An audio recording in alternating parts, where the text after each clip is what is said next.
तर नमस्कार मित्रांनो, आपली रोजची रुटीन. घरून निघलो कामावर गेलं, गाडी घेतली, मॅडमला घेऊन निघलो. मग काय कामाच्या ठिकाणी पोचल्यानंतर काय निवांत गाडी लावली एका ठिकाणी आपली पार्किंगला झाडाखाली. इथं मस्त सावली येते झाडाखाली गाडी लावायला.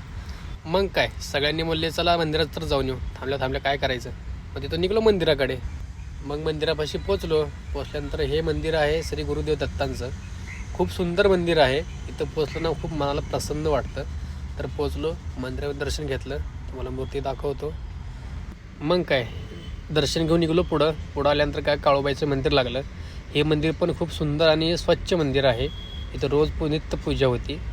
मग काय दर्शन घ्यायला आलो आतमध्ये. काळोबाईची मूर्ती बघितली, मनाला प्रसन्न वाटलं. मग काय दर्शन घेऊन बाहेर आलो. म्हणलं मंदिराला एक फेरी मारावी. मंदिर तर खूप सुंदर आहे, असं पाठीमागनं पण आतनं पण खूप स्वच्छ असं मंदिर आहे.